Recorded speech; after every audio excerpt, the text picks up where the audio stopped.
बिस्मिल्लाहिर्रहमानिर्रहीम नहमदुहु व नसल्ली अला रसूलिहिल करीम अम्मा बाद। अस्सलामु अलैकुम व रहमतुल्लाहि व बरकातुहू। मैं तमाम हिंदुस्तान के तमाम सारे इमामों को, मस्जिदों के मुतवल्लियों को और तमाम हिंदुस्तान के मुसलमानों से एक अपील और गुजारिश करना चाहता हूँ। जैसे कि आप जानते हैं कि कोरोना वायरस पूरी दुनिया में जिस तेज़ी से फैल रहा है, इसी तरह से हमारे भारत के अंदर भी बहुत तेज़ी से फैल रहा है। बहुत दुख की बात है। हमें ये बात मालूम है कि 22 मार्च से हमारे देश के अंदर लॉकडाउन रहा और उसमें सभी लोगों ने, सभी मंदिर भी, मस्जिदें, गुरुद्वारे, सारे धार्मिक जितनी भी जगहें थी सब बंद थी। नवरात्रे आए, वो भी बंद, नवरात्रे भी ऐसे ही गुजर गए लॉकडाउन में। रमज़ान का महीना आया, रोज़े भी एक लॉकडाउन में गुजर गए। मैं जानता हूँ मुसलमानों के लिए बहुत बड़ा इम्तहान है कि जब वो मस्जिद में नहीं जाता, क्योंकि हर मुसलमान अपनी रोज़ नमाज़ों को, अपनी इबादतों को मस्जिद में करता है, अल्लाह के घर में करता है। लेकिन मैं जानता हूँ मेरे भाइयों, कितनी तकलीफ़ों से हम सब गुज़रे हैं, आप भी गुज़रे हैं। इसका एहसास मुझे भी है, आपको भी है। लेकिन क्या करें, एक मजबूरी के तहत जब मस्जिद नबवी बंद हुई, हरम शरीफ बंद हो गया, तो तमाम सारी दुनिया के अंदर सारी इबादत गाहें बंद हो गई। हमने सबने मिलकर रमज़ान के अंदर दुआएं भी करी। तो अब जो आने वाले जो वक्त है, 8 तारीख को अब जो नया शुरू हो रहा है, अनलॉक फेज़ 1। मैं आपको अनलॉक फेज़ 1 के ताल्लुक से अपील और गुजारिश और एक नियम बताना चाहता हूँ। ऑल इंडिया इमाम ऑर्गेनाइजेशन ने अपने भारत की तमाम सारी मस्जिदों के लिए, तमाम मुसलमानों के लिए एक गाइडलाइन बनाई है। आपके सामने उस गाइडलाइन को हम पेश कर रहे हैं। आप इसका मुकम्मल इस गाइडलाइन का ख्याल करेंगे और इस पर अमल करेंगे।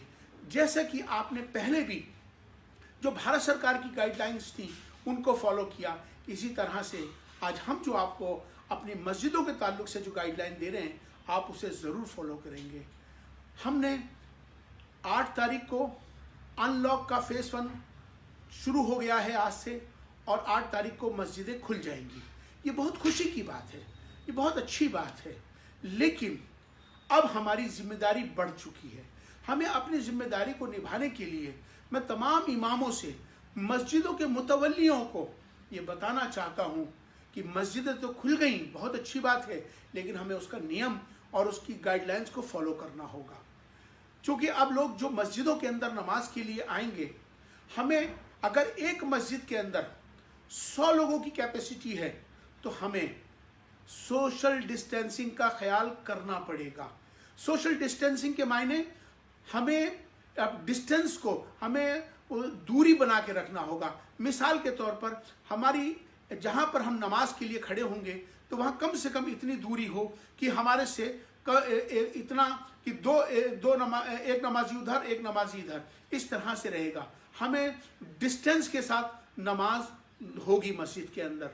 और जिस मस्जिद के अंदर मिसाल के तौर पर 100 की कैपेसिटी है तो सिर्फ उसमें 50 लोग नमाज अदा करेंगे, क्योंकि हमें सोशल डिस्टेंसिंग का पूरा ख्याल करना है। क्योंकि आपको ये मैं बता दूं कि आप ये सोच रहे हैं कि ये अनलॉक का फेस 1 कोरोना चला गया है इसलिए खोल दिया गया है, बिल्कुल नहीं, गलत फहमी में नहीं रहना। कोरोना मौजूद है, कोरोना और बढ़ गया है, हमें अब एहतियात होकर मोहतात होकर इसका अमल करना पड़ेगा, क्योंकि इसकी अभी कोई दवा या कोई वैक्सीन नहीं बनी है। तो मैं आपसे कहना चाहता हूं कि हम इसी तरह से नमाज में जब हम घर से चलेंगे तो वजू करके चलेंगे, जब हम घर से चलेंगे तो वॉशरूम और तमाम सारे अपनी चीज़ों का फारिग करके चलेंगे, क्योंकि मस्जिद के अंदर वजू खाना को बार बार सैनिटाइज नहीं कर पाएंगे हम लोग, और बाथरूम्स का सैनिटाइज हम बार बार नहीं कर पाएंगे, और मस्जिदों में बहुत ज़्यादा जो जो जो जानमाज़ें हैं उसको सैनिटाइज नहीं कर पाएंगे। तो आपको नमाज पढ़ने के लिए घर से मुसल्ला, जिसे जानमाज कहते हैं, आप अपने घर से लेके आएंगे। टोपी मस्जिद से बिल्कुल आपको नहीं मिलेगी, टोपी अपने घर से पहन के आएंगे। सुन्नतें अपने घर में पढ़ेंगे, नफले नमाज अपने घर में पढ़ेंगे। सिर्फ जुमे की नमाज या फ़र्ज नमाजों के लिए आप आएंगे, आप नमाज पढ़ेंगे और खामोशी से अपने वापस आप जाएंगे। मस्जिदों के अंदर बिल्कुल नहीं रुकेंगे, मस्जिदों के अंदर बिल्कुल भीड़ नहीं होने देंगे। सबसे इंपॉर्टेंट बात जो मैं आपके सामने ये बताना चाहता हूँ कि मिसाल के तौर पर अभी क्या है कि एक मस्जिद के अंदर जब नमाज का टाइम शुरू होगा तो बड़ी तादाद में लोग सड़कों पर आ जाते हैं, सड़कों पर नमाज पढ़ते हैं। तो अब ऐसा नहीं होगा। मैं आपको बता रहा हूं, यह हमने एक नियम तय किया है कि एक मस्जिद के अंदर, चूंकि यह मजबूरी के तहत बात है, ये रेगुलर बेस पे ये बात नहीं है, लेकिन ये मजबूरी है। मजबूरी के तहत एक मस्जिद के अंदर 2 जुमे की नमाज होंगी। अब हमने सबको, तमाम हिंदुस्तान की तमाम मस्जिदों से ये मैं ऐलान कर रहा हूं कि हर मस्जिद के अंदर 2 जुमों का एहतमाम किया जाए, जिससे कि लोगों के अंदर आसानी से लोग जुमे की नमाज भी पढ़ सकेंगे और भीड़ भी नहीं होगी, और सोशल डिस्टेंसिंग का भी हम ख्याल कर पाएंगे, और हम जो है पार्किंग का भी हमें इंतज़ाम हो पाएगा, किसी को तकलीफ भी नहीं पहुंचेगी। और सबसे इंपॉर्टेंट बात यह है कि जानमाज घर से जब लेके आएंगे, मस्जिद में हाथ सैनिटाइज करके तमाम अपने आप को आना है, और मुंह के ऊपर मास्क आपको ज़रूर लगाना है। यही असल इबादत है कि हम खुद भी बचें और दूसरों को भी बचाएंगे, यही तो इबादत है। अब अगर आपको पॉजिटिव हुआ, कोरोना पॉजिटिव, और आपने यहाँ मस्जिद में आके दूसरों को फैला दिया, या मस्जिद में किसी को हुआ, यहाँ से आप अपने घर में जाके वापस नमाज पढ़ के जब आप अपने घर में जाएंगे तो आप अपने पूरे घर वालों को तमाम इस बीमारी से मुब्तला कर देंगे, पूरे इलाके को इस बीमारी से मुब्तला कर देंगे। मेरी गुजारिश है, नमाज हम होगी, मस्जिदों में होगी, जमात होंगी अल्हम्दुलिल्लाह। अब चूंकि मस्जिद नबवी भी खुल चुकी है, मस्जिद हरम शरीफ में भी आपने देखा होगा कि सोशल डिस्टेंसिंग का पूरा ख्याल रखा गया है।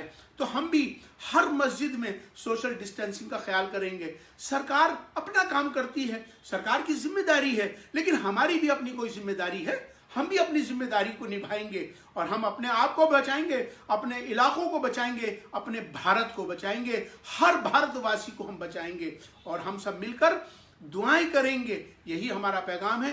तो इसका ख्याल करेंगे कि अब हम मस्जिदों में टाइमिंग तय कर लेंगे, हम मुतवल्ली और इमाम हजरात कि एक 15 मिनट के बाद दूसरी नमाज का एहतमाम किया जाएगा। इमाम दूसरा होगा जो नमाज पढ़ाएगा, लेकिन जुमे की 2 नमाजें की जाएंगी, जिससे कि सोशल डिस्टेंसिंग का भी ख्याल होगा, गैदरिंग भी नहीं हो पाएंगी और नमाज भी हो जाएगी। चूंकि हम एक अच्छे शहरी हैं, हम एक अच्छे मुसलमान हैं, ये हमें साबित करके दिखाना होगा अपने तमाम सारे लोगों को कि हम देखो कितने सिस्टमैटिक हैं, हमारा इस्लाम हमें क्या देता है। तो हमें आज इसकी ज़रूरत है और इस पर हम सब इंशाअल्लाह अमल करेंगे। बहुत बहुत शुक्रिया। व आखिर दाना अनिल हम्दुलिल्लाहि रब्बिल आलमीन।